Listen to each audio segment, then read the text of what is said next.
it will just make you more arrogant, because then you think you are someone enlightened or someone who has a higher kind of knowledge than other people, and it just makes you more stupid. So for me, the great thing about Dogen, and expressed I think in this paragraph, is showing that the most important thing is how to keep this day-to-day practice, how to, as I think Docho-san said sometimes, how to manifest enlightenment in everyday activity. The example that Docho-san always says, and all of us repeats here, the cleaning the tools, turning off the lights, arranging the slippers, but also cooking and trying to be in harmony with everybody. I think the Oryoki meal is a very good example that embodies all of these things.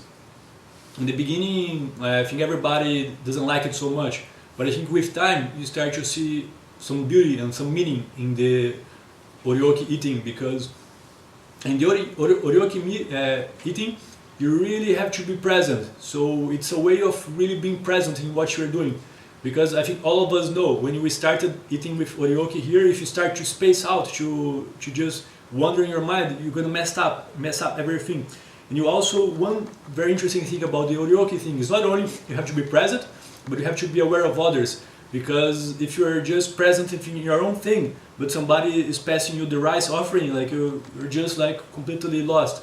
So I think it's a very simple thing. We're just eating, but we're making something more out of it. And I think it's a little bit like in the Tenzo Kyokun, when Dogen says something I thought very interesting. He said that just get a blade of grass and raise a sanctuary for the jewel king. And he was talking about just like giving all your attention to the rice you were washing, or the meal that you were cooking. So I think that what Dogen is telling us here, that is the most important, is the way you live your life, and you live it in a wholehearted way. That because our lives, I think there is even a quote by Sawaki Hiroshi in the Anti-Age website. He says, no matter how beautiful or incredible your mystical experiences are, they're gonna pass, and most of your life you're just gonna be like doing some boring job, or you were gonna, or you can see it as boring or not. So I think the most important is how you live your life, and I think that is what Dogen is trying to tell us, and I think that's also what Dojo-san is trying to tell us many times too. But it's so hard. We all know it's hard. We live in a monastery, we clean everything because we have to, but our rooms usually are a mess. Or during meals, we do everything perfectly, but when second servings, nobody's watching. We sometimes just live for the tenzo like 2 drops because we don't want to wash the pot. So it's really hard to live, to really live what we are talking about here. But I think the great beauty of Zen and Antai-Ji is like that you're really trying to put that into practice in your daily activities. And I think relating this paragraph to the last one, that Dogen is saying that to make the teachings of the ancients like the today's heart and eye pupil, I think that's the most meaningful thing for people today. Most people in the world today, they won't come to live in a monastery, but they can maybe learn from, or spending some time here, of how to live your day-to-day life in a different way. I think that's the most valuable thing, how to live our lives. And it's very simple, very ordinary, but also very hard. And I think that's, for me, one of the most interesting teachings of Zen and Dogen. And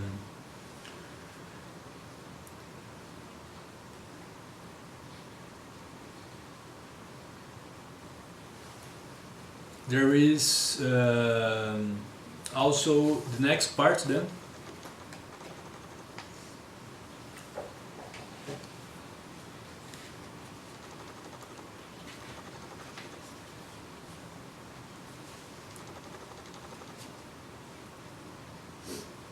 So the next thing, Dogen says something about some governor who apparently didn't do much, but he just, apparently he was just chatting, but he accomplished a lot. And then Dogen says that what is most excellent is not acting except in accord with truth. So I think here again, he's talking about again, it's not important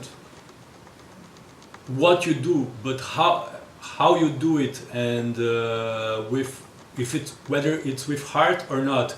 I think it's again the wholehearted way of doing things that he talks about so much.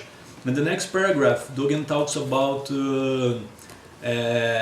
an example that, again, for today's world makes no sense, about the, I don't remember by heart, so I'll read it here again. He says that in the Emperor of in the Home Chronicles, the Emperor said, "Having created the masses of people, but they were not able to regulate themselves, so a lord was elevated to govern with justice." And then later he says, "But the emperor could not govern everything under heaven by himself, so he appointed 3 ministers to establish beneath him and also help him to govern."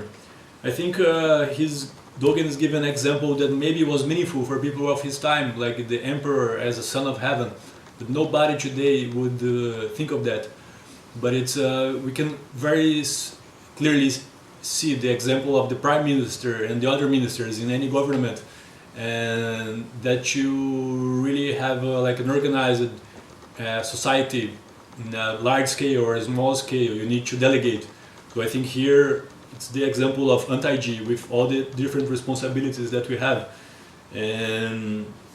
and I think again Dogen here is just is a very in a way it's a very practical book, and I think he's giving a practical example of how to organize the community, but with the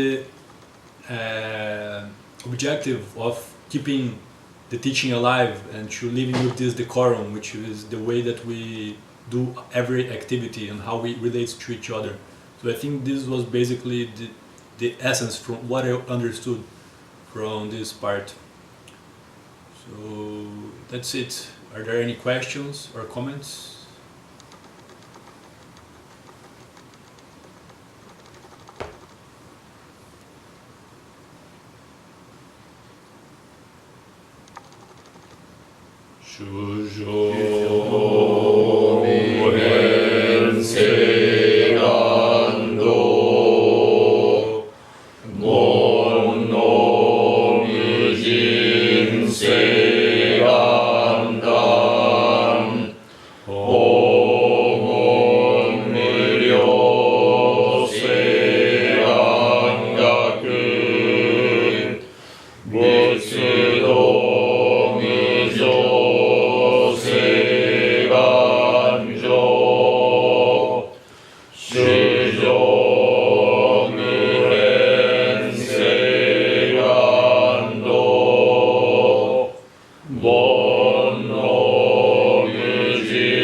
Butsu